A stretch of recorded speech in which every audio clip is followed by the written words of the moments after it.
예, 한 찬송가 2개 듣고 이제 예배 끝내도 되겠는데 찬송은 하나님 앞에 우리가 드리는 고백이기 때문에 신앙생활에 참 큰 도움이 많이 되거든요. 그러니까 우리가 뭐 가요를 많이 듣는 분들은 가요를 막 입에서 막 중얼중얼중얼중얼하고 하루 종일 이제 우리 머릿속에 떠나지 않잖아요. 찬송이 그런 역할을 좀 했으면 좋겠어요. 찬송을 아침에 찬송을 듣고 출근하고 점심에 또 찬송을 듣고 저녁에 찬송을 듣고 하면서 찬송이 우리의 삶을 좀 이렇게 이끌어갈 수 있도록. 찬송은 기가 막힌 고백이거든요. 가사 한번 써보셨어요? 지난번에 작곡하는 친구가 먼저 있던 교회에 있어가지고 저한테 목사님 가사 한 번만 써달래요. 자기가 작곡한다고. 와, 설교문 쓰는 것보다 진짜 어렵더라고요. 근데 곡을 안 만들더라고요. 가사는 좋는데 이건 뭐지? 찬송의 고백이 그런 거죠. 찬송이 우리의 삶을 좀 이끌어갈 수 있도록 그렇게 찬송으로 영광 돌리고, 또 찬양도 여기 빈자리 몇 군데 있는데 기회가 있다는 뜻입니다. 나도 저 자리에서 하나님을 찬송하는 그 은혜가 있기를 바랍니다. 아무나 하는 거 아니에요. 진짜로. 구약에 보면 레위지파 사람 중에 하나님께서 선택하고 구별해서 이 자리에 세우세요. 예배를 함께 하나님께 온전히 올려드리는 예배자의 중심에 자리에 서는 거니까 하나님이 기뻐하시는 거죠. 뭐 오디션 안 본다면서요. 그러니까 뭐 얼마든지 누구든지 할 수 있습니다. 좀 연세 드신 분들도 하면 좋겠어요. 또 연세 드신 분들이 또 낼 수 있는 이제 음역대도 있거든요. 또 그게 또 은혜가 되고 하니까 뭐 나이가 어리든지 연세가 있든지 상관없이 우리가 함께 찬양하는 일에 함께하면 참 좋겠습니다.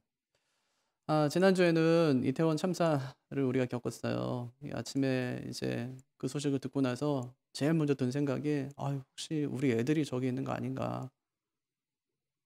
우리 애들이 있는 거 아닌가. 제일 먼저 휴대폰을 봤어요. 새벽기도 가기 전에 휴대폰을 보니까 다행히 뭐 아무 연락은 없더라고요. 다행이다. 아침까지 좀 마음을 좀 졸였어요. 혹시 우리 아이들이 있을까 봐. 아마 그 안에 진짜 뭐 정말 많은 그 청년들 안에 예수 믿는 청년들 진짜 많았을 겁니다, 그날. 우리가 생각하는 거하고 지금 젊은 세대가 생각하는 거는 완전 달라요. 완전 다르기 때문에 예수 믿는 애들이 어떻게 저길 갈 수 있어? 우리 이렇게 생각하죠. 그건 이제 좀 나이가 들었다는 거예요, 그게. 예. 꼰대. 애들은 그거 상관없어요. 그냥 아이들 문하고 친구들 만나러 가고 그냥 그거 보러 가고 막 이렇게 가거든요. 가다가 큰일을 당하는 거예요.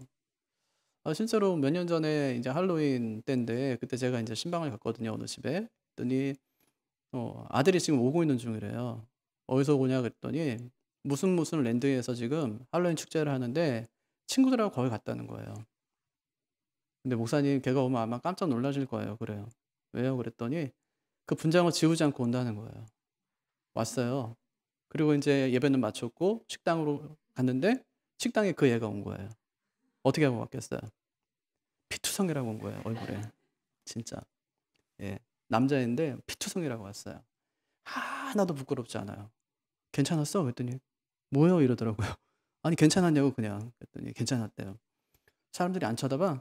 상관없어요. 그래요. 그랬더니 코로나 전이거든요. 마스크도 안 쓸 때예요. 그냥 그러고 오는 거예요. 상관없어요, 걔들은. 그러니까 그걸 제가 봤으니까 혹시 우리 애들이 있는 거 아닌가 싶어가지고 여기 다 살아있네요. 걱정이 됐었어요, 진짜로. 우리 해야 될 일이 뭐냐. 기도하는 거예요. 뭐 정죄하거나 왜 그럴 줄 알았어. 뭐 하나님의 어쩌고 저쩌고 이렇게 하지 말고 기도해 주는 거예요. 아니 우리 애들 중에서도 그런 애들이 있을 수 있잖아요. 진짜 가슴 아픈 일이 일어났는데 교회에서 만약에 우리 교회 만약에 그런 일이 있는데 어떤 사람이 한 사람이 그러길래 신앙교육을 왜 이렇게 잘못시켰냐고 이런 한마디가 그 부모를 완전히 낙심케 하고 교회 시험을 가져다 줘요. 우리가 할 일은 뭐냐면 기도해주고 위로해주는 거예요. 그러기 위해서는 우리가 조금 더 경건하게 살 필요가 있겠죠. 예수 믿는 사람들이 좀 더 경건하게 살고 좀 더 기도하고 하는 것들이 필요하지 않을까 하고 생각합니다. 아마 그 일을 겪은 가정들은 지금 진짜 너무 힘든 시기를 지금 보낼 겁니다. 예, 이제 다 키워놓고 대학 보내고, 네, 그리고 이제 직장에 이제 갓 이제 입사하고 그런 친구들이 끔찍한 일을 당한 거니까 집에서 얼마나 힘들겠어요. 예. 그런 고통을 당할 때, 그런 고난을 당할 때 우리가 어떻게 이런 고난으로부터, 이 낙심으로부터 벗어날 수 있을까? 그것을 보여주는 것이 오늘 말씀이라고 할 수 있습니다. 그러니까 오늘 말씀의 표제를 보니까 고라 자손의 맞쓰길 인도자를 따라 부르는 노래 이렇게 돼 있거든요. 그러니까 고라 자손이 이 시를 썼다는 얘기가 아니라요. 편집했다 이런 뜻이에요. 맞쓰길은 교훈이라는 뜻이죠. 예, 인도자를 따라 부르는 노래 그랬으니까 아마 인도자가 한 절을 부르면 그 다음에 회중들이 또 한 절을 부르고 이렇게 하면서 아마 찬양을 했을 겁니다. 예, 5절도 보고 10절도 보니까 반복돼서 나타나는 후렴구가 있잖아요. 그러니까 인도자가 한번 부르고 회중이 한번 부르고 다 같이 한번 부르고 이렇게 찬양을 했던 거예요. 낙심될 때, 고통당하고 고난당할 때 우리가 의지할 것이 무엇인가, 어떻게 그 낙심으로부터 우리가 벗어날 수 있는가 하는 것을 잘 보여주는 것이죠. 누가 썼을까요? 일반적으로 다윗이 쓰지 않았을까 하고 생각해요. 언제요? 압살롬에게 쫓겨다닐 때 또는 사울왕에게 쫓겨다닐 때 그때 고통 중에 있을 때 그가 썼을 것이다. 어떤 형편이길래요? 아니, 성소에 들어가서 하나님을 찬양하고 예배하고 싶어요. 갈 수가 없어요. 왜냐? 대적들이 못 오게 막고 있거든요. 그렇게 고통당할 때 진짜 그렇게 낙심될 때 하나님의 성소에 들어가 하나님을 찬양하고 싶습니다. 하나님을 예배하고 싶습니다. 그거예요. 예. 그때 그 마음을, 그 감정과 심정을 어떻게 극복하고 하나님께 나아갔느냐 하는 것을 잘 보여주는 것이죠. 지난주에 목회 데이터 연구소에서 개신교인의 교회 인식 조사 결과를 발표했는데 예수 믿는 사람 1000명에게 조사했어요.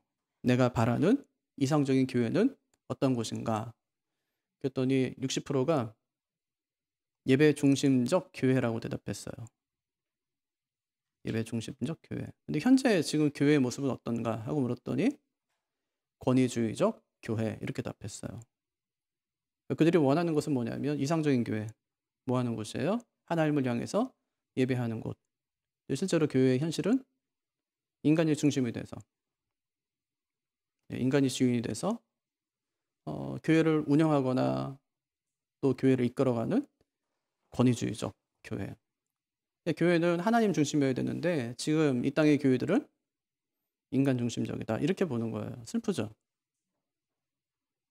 아니, 딴 사람이 아니라 교회 다니는 사람들이 대답했는데 지금의 교회 모습이 그렇다는 거예요. 권위주의적 교회. 원래 교회는 어때야 된다고요? 예배하는 곳. 그럼 지금 예배를 안 하고 있나요? 하고 있어요. 근데 성도의 인식이 뭐냐면 예배하는 곳이기보다는 굉장히 권위주의적이다. 교회는 권위가 있거든요. 왜냐? 예수님께서 하신 그 말씀, 베드로의 그 고백 위에 교회를 세웠기 때문에 교회는 권위가 있는 곳이에요. 그래서 사탄도 함부로 교회를 흔들 수가 없어요. 왜냐? 교회의 머리가 예수 그리스도이기 때문에. 그 말씀의 반석 위에 세워졌기 때문에 교회는 권위가 있어요. 하지만 교회에 사람이 어떤 권위가 더해지거나 권위주의가 만약에 교회에 들어오게 되면 그건 교회로서의 기능을 다하지 못하는 거예요. 교회는 하나님을 향해서 예배하는 곳이에요. 예배. 근데 지금 문제가 뭐냐면 다윗이 예배할 수 없다는 거예요. 왜냐? 대적들이 예배하지 못하도록 지금 방해하고 있어요. 그러니까 예배할 수가 없어요. 그래서 다윗이 애가를 지어서 부릅니다. 그래서 오늘 말씀은 개인적인 애가라고 불러요. 슬퍼요. 예배할 수 없으니까 너무 슬퍼요. 대적들이 예배할 수 없는 자신을 막 조롱하니까 그게 너무 슬펐던 거예요. 제가 우리 6호 발행을 준비하면서 코로나 기간 중에 보냈던 목회 서신들을 한번 모아봤어요. 그랬더니 22쪽이 되더라고요. 상당히 많았어요. 2년 반 동안 보낸 게. 그것을 제가 쭉 보면서 교회의 소소한 이야기들, 그래서 일어난 일들, 또 코로나의 당시에 급박한 상황들, 이런 것들을 볼 수 있었습니다. 제가 2020년 8월 20일에 이런 글을 보냈어요. 온 나라가 내일 교회들이 현장 예배를 드릴까 봐 걱정입니다. 일각에서는 현장 예배를 드리겠다고 엄포를 놓기도 합니다. 하나님이 모두에게 선한 마음을 주시기를 바랍니다. 제가 항상 말하지만 우리는 단 한 번도 예배를 드리지 않은 적이 없습니다. 우리는 내일도 함께 예배 드릴 것이고 하나님은 우리의 예배를 기쁘게 받아주실 것입니다. 우리가 어디서 예배를 하든 장소보다 마음이, 형식보다 중심이 중요함을 잊지 말아야 되겠습니다. 예. 그럼 우리가 어떻게 코로나 2년 반 동안 인터넷 예배로 견뎌올 수 있었을까요? 언젠가 코로나가 종식되면 우린 다시 모여서 예배할 수 있다는 소망이 있었기 때문이에요. 고신대에서 학생들을 가르치는 우병훈 교수가 인터넷 예배를 이야기하면서 이렇게 얘기했어요. 코로나19로 인해 한시적으로 허용된 가슴 아픈 타협. 한시적으로 허용된 가슴 아픈 타협이다. 그렇게 얘기했어요. 여러분, 왜 한시적이라는 표현을 썼을까요? 예배의 특수성 때문이에요. 예배는 사적인 것이 아니거든요. 예배는 공적인 거예요. 목사가 집례하고 신자들이 모여서 행하는 것이 하나님이 세우신 질서이기 때문에 예배를 사적으로 우리가 드릴 수가 없어요. 또 한시적이라는 말에는 소망이 담겨 있습니다. 우리가 언젠가 코로나의 어둠을 뚫고 다시 예배의 자리로 나아갈 수 있을 것이라는 소망이 그 안에 담겨 있는 거예요. 한시적이라는 단어에. 하지만 다윗에겐 이런 소망이 없는 겁니다. 많은 학자들이 이 시는 아마 다윗이 압살롬에게 쫓길 때 썼을 것이다. 그렇게 이야기합니다. 나는 늙었어요. 근데 압살롬은 젊어요. 나는 지금 쫓겨다녀요. 압살롬은 쫓아와요. 내 주변에 사람이 없어요. 다 압살롬 편이 됐어요. 이렇게 아주 황망한 순간이에요. 그것도 이제 힘들어 죽겠는데 이게 언제까지 갈지 몰라요. 사울에게 쫓겨다니는 게 10년이 넘어요. 근데 아들에게 쫓겨다녀야 돼. 이게 또 10년이 될지 20년이 될지 몰라요. 그것도 괴로웠지만 또 한 가지 괴로운 것이 성소에 들어갈 수 없다는 거예요. 성소에 들어가서 하나님을 찬양하고 하나님 예배하고 싶은데 그 길이 막혔어요. 이것도 엄청나죠? 내적으로는 이렇게 어려운 상황 가운데 있고 외적으로는 아들에게 막 쫓기고 그런데 거기다가 더 엎친데 또 엎쳐가지고 무슨 일이 벌어지냐면 자기를 진짜 괴롭게 하고 자기를 미치게 하는 일이 한 가지 더 생기는 거예요. 그게 사람들로부터 들려오는 소리였습니다. 그게 3절이에요. 사람들이 종일 내게 하는 말이 내 하나님이 어디 있느냐 하오니 내 눈물이 주야로 내 음식이 되었도다. 종일 울었다는 얘기예요. 그럼 얼마나 힘들었기를 그랬을까요? 10절을 보면 내 뼈를 찌르는 칼같이 그 정도 힘들었다는 거예요. 지금의 그 상황이 얼마나 힘들었냐. 내 뼈를 찌르는 칼같이 힘들었어요. 살을 도려내는 그런 아픔 정도가 아니라 뼈를 찌르는 아픔을 겪고 있는 겁니다. 그 정도로 내 대적이 나를 비방하여 내게 늘 말하는 거예요. 늘 내게 말하기를. 앞에서 뭐라고 그랬어요? 종일 내게 하는 말이 늘 내게 말하기를 내 하나님이 어디 있느냐 하도다. 하나님 어디 있네요.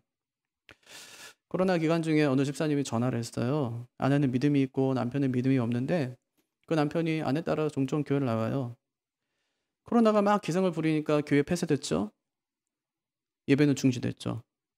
남편이 조롱하듯이 아내에게 말하는 거예요. 하나님이 어디 있냐. 하나님이 있으면 왜 코로나 하나도 하나님이 해결을 못하냐. 왜 교회에서 코로나 집단 감염이 발생하냐. 왜 교회가 문을 닫냐. 아내를 막 조롱하는 겁니다. 그 집사님 말이 목사님 남편 때문에 너무 힘들어요. 그래요. 다윗이 지금 그 슬픔 이렇게 표현한 겁니다. 내 눈물이 쥐하로 내 음식이 되었도다. 그래서 눈물은 환유법이거든요. 예. 환유법은 바꾸는 거잖아요. 원관념을 보조관념으로 바꾸는 건데 애국가에 보면 남산 위에 저 소나무 이런 표현이 있죠. 그런 구절 있잖아요. 그 남산은 진짜 남산 말하는 게 아니라 그 남산 밑에 있는 궁궐 말하는 거예요. 국가. 예, 소나무는 군대입니다. 군대. 예, 국방을 이렇게 책임지는 군대. 환유법이죠. 눈물은 뭘까요? 원문에 보니까 눈물들이라고 했어요. 슬픔이에요. 슬픔의 크기를 말하는 거예요. 우리가 보통 눈물 흘릴 때 눈물이 나 이렇게 얘기하지 눈물들이나 이렇게 하지는 않거든요. 계속 끊임없이 눈물이 계속 흘러내리는 거예요. 그 슬픔이 얼마나 큰가를 잘 보여주는 거죠. 음식은 은유법이에요. 밥 맨날 먹잖아요. 삼시세끼 다 먹잖아요. 마찬가지예요.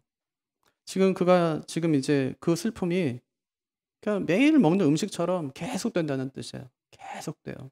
오늘 지금 밥 먹으면 내일도 먹죠? 지금 먹으면 이따가도 먹을 거 아니에요? 너무 슬픈 일이 생겼어요. 그래도 안 먹어요? 아니요. 슬퍼도 먹어요. 예. 어느 권사님이 남편이 돌아가셨어요. 너무 이제 원통한 거예요. 그냥 걸어서 인제 여기 병원 갔는데 일주일 만에 그냥 돌아가셨어요. "여보 잠깐 뭐 병원 갔다 올게." 이러고 들어가셨는데 갑자기 입원하라고 하더니 갑자기 그때부터 병이 막 악화되더니 돌아가셨어요 그냥. 그래서 거기 인제 위로 예배 갔는데 엄청 우세요. 뭐 저도 막 울었어요. 같이 막 울었어요. 둘이 앉아 가지고 예배하면서 막 울었어요. 그다음 날 이제 장례 예배하기 위해서 갔는데 권사님이 그래요. "목사님 진짜 너무너무 힘들다고." "뭐가 힘드냐."고 했더니 남편이 이렇게 갑자기 돌아가셔서 힘들어 죽겠는데 눈에서 눈물이 계속 나는데 입으로 밥이 계속 들어간다는 거예요. 그게 너무 힘들대요 짜증나고. 슬퍼 죽겠는데 입으로 계속 밥이 들어간다는 거예요. 다윗이에요. 슬퍼요 지금. 엄청 슬퍼요. 힘들어요. 그런데 그것이 음식처럼 됐어요. 계속 얼마나 그가 슬픈지를 잘 표현하고 있는 것이죠.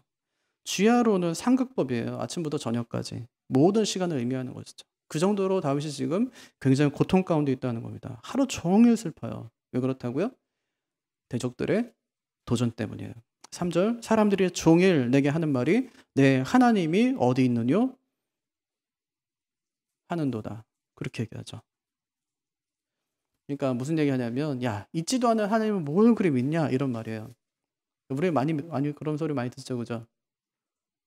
하나님은 신이라는 존재는 목사가 만들어낸 거지 신은 원래 없다. 네. 그렇게들 많이 이야기하지 않습니까? 하나님 만약에 있다면 왜 코로나 하나 해결하지 못하냐? 존재하지도 않는 그 하나님 믿는 네가 참 어리석다. 그 말이잖아요. 신자들이 이런 말이 참 고통스럽습니다. 목사님, 남편이 이러는데 어떻게 해야 돼요? 요게 이제 마지막 통화 내용이었어요. 목사님 남편이 이러는데 어떻게 해야 돼요? 이때 다윗은 어떻게 할까요? 과거를 회상해요. 4절. 내가 전에 성의를 지키는 무리와 동행하여 기쁨과 감사의 소리를 내며 그들을 하나님의 집으로 인도하였더니 뭐를 회상하냐면 순례자들과 함께 성소에 올라가는 그 장면을 회상하는 거예요.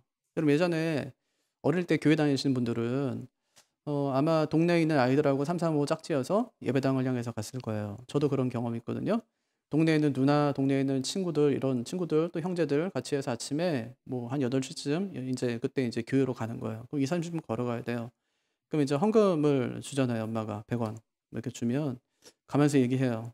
중간에 작은 이렇게 뭐죠? 작은 예 슈퍼 같은 게 좀 있거든요. 거기 불량식품 팔고 막 이러는데 가면서 얘기해요. "50원 우리 뭐 사 먹을까?" 이러면서 이제 이야기하고 인제 가서 말 맞추고 50원 사 먹고 뭐 아폴로 이런 거 하나씩 사 가지고 이제 교회로 가면 이제 하나씩, 하나씩 먹잖아요. 다 못 먹어요. 교회가 그렇게 가까우니까 좀.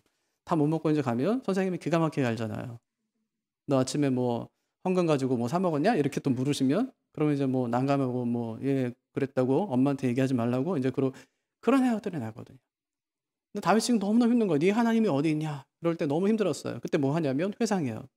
순례자들과 함께 성소에 올라갔던 일을 회상하는 거예요. 거기서 하나님을 찬양하고 하나님을 예배했던 것을 제일 먼저 떠올려요. 굉장히 중요한 일이에요. 두 번째는 그걸 하면서 자기 믿음을 강화하는 거예요. 4절. 이제 이 일을 기억하고 그렇게 이야기하죠. 예. 성소에 들어가서 찬양하고 예배했던 것을 기억하는 거예요. 그렇게 하면서 자기 믿음 강화하는데요. 그래서 기독교를 가리켰던 분은 기억의 종교다 이렇게 얘기했어요. 기억의 종교다. 또 하나님을 실제로 자꾸 기억하래요. 예수님께서도 누가복음 17장에서 롯의 철을 기억하라 그렇게 말씀하셨어요. 롯의 철을 기억하라. 모세는요. 너는 애굽 땅에서 종 되었던 것을 기억하라. 바울은요. 내가 전한 복음대로 다윗의 씨로 죽은 자 가운데 다시 살아나신 예수 그리스도를 기억하라. 그럼 한번 검색해 보세요. 기억하라 이렇게요. 성경의 수많은 구절들이 기억할 것을 명령하고 있어요. 기억하래요. 시편 114편에 보면 하나님은 자신의 모든 기적을 전부 기념물로 만드세요.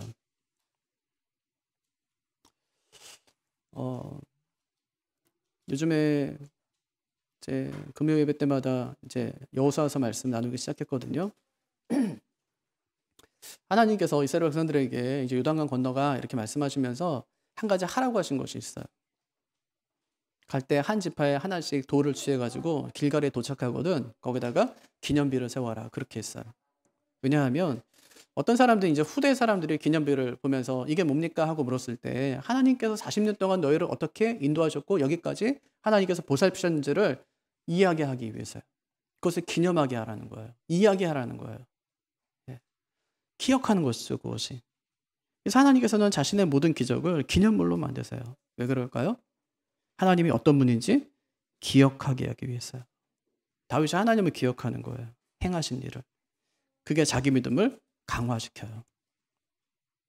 사람들이 막 조롱할 때 우리를 향해서 하나님이 어디 있어? 막 이렇게 조롱할 때 그때 했던 게 뭐라고요? 과거를 회상해요. 그 과거 예배했던 거 회상해요. 하나님이 없다고? 웃기고 있네 내가. 여태까지 내가 하나님을 만난 것이 내가 몇 번인데 막 이러면서 기억해요. 예. 그리고 이제 그것을 갖다 강화시켜요 안에서. 그 다음에 하는 것이 있어요. 그 결과 하나님께 더 마음을 쏟는 거예요. 4절 끝에 보면 내 마음이 상하는도다 이렇게 얘기했는데 이 말은요. 내 마음을 쏟는다 이렇게 번역할 수 있어요. 내 마음을 다 쏟는 거예요. 네. 그러니까 다윗은 대적들이 자신의 신앙을 조롱할 때 어떻게 합니까? 과거를 회상하여서 자기 믿음을 강화하고 그 결과 하나님께 더 마음을 쏟는 겁니다. 여러분 이 원리 잊지 마십시오. 이렇게 내면을 강화시켜가는 거예요.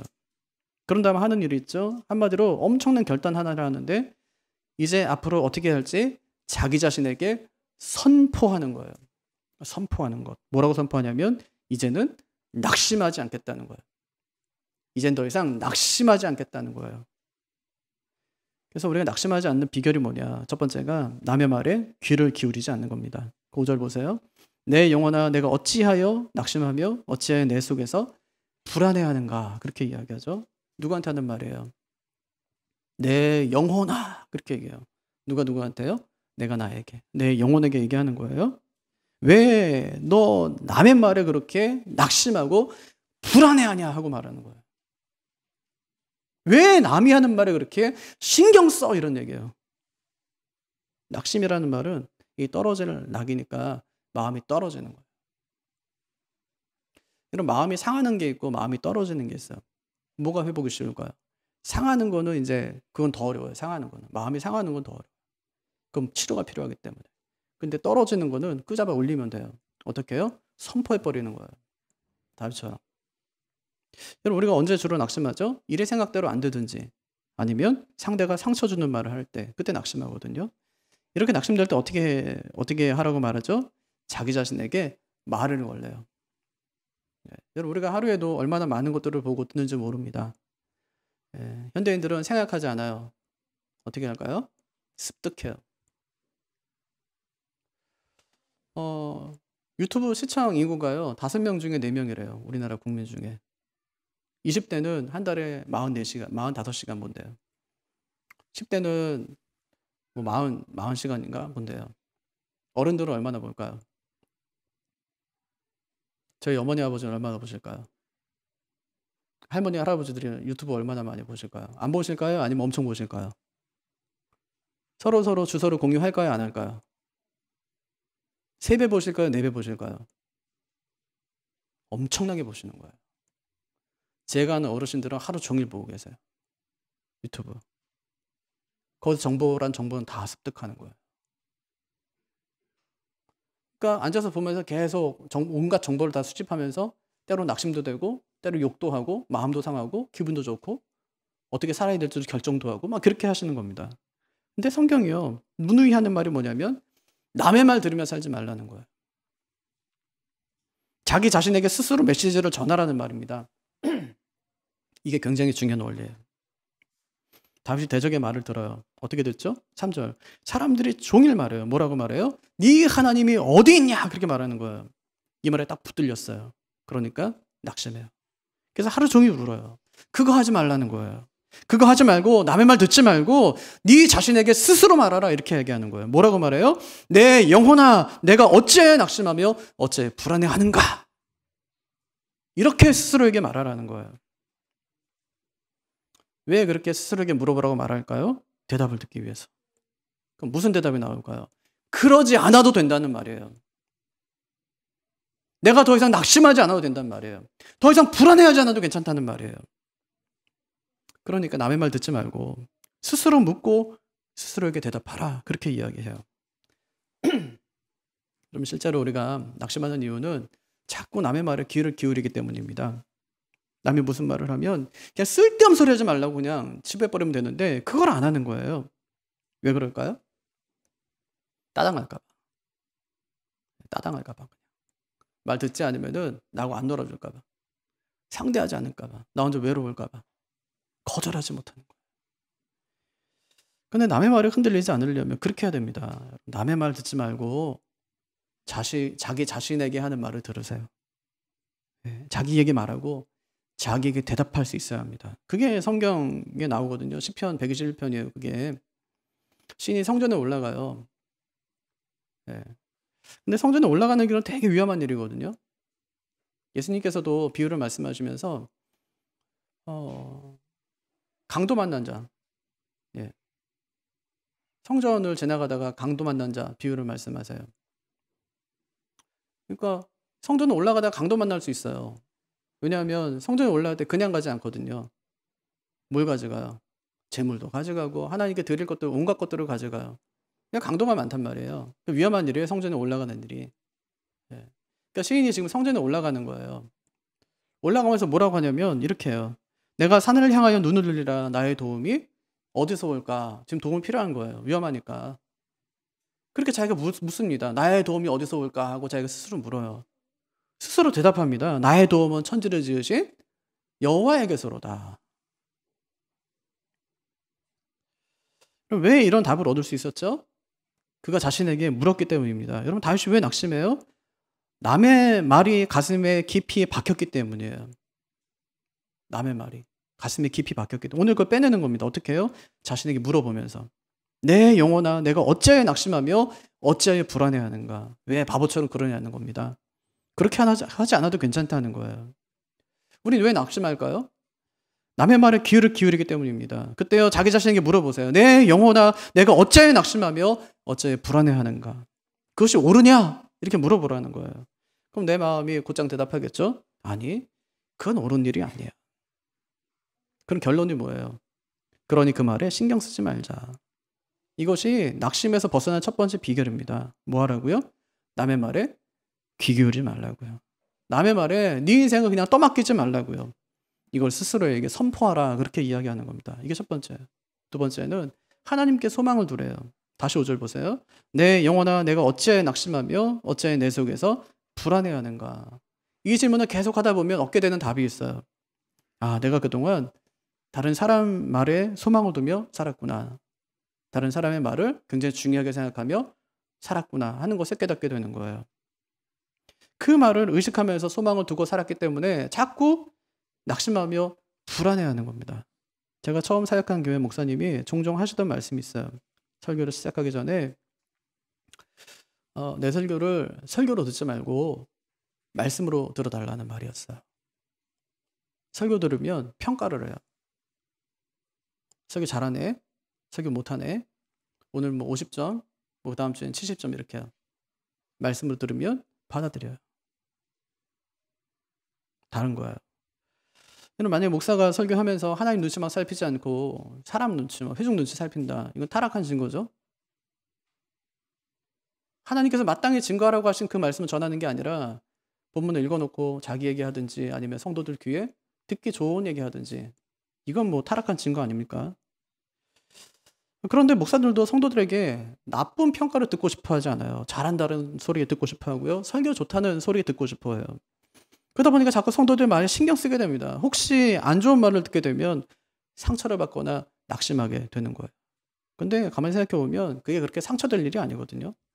누가 만약에 나를 싫어해요. 그럼 그게 상처받을 일이에요? 아니에요? 어느 집사님이 와서 전해주는 거야. 목사님, 어떤 사람이 목사님 싫어한대요. 꼭 전해주는 사람이 있어요. 네, 목사님 뭐 싫어한대 이렇게 할 수 있잖아요. 그럼 저는 어떻게 반응할까요? 나도 싫어요.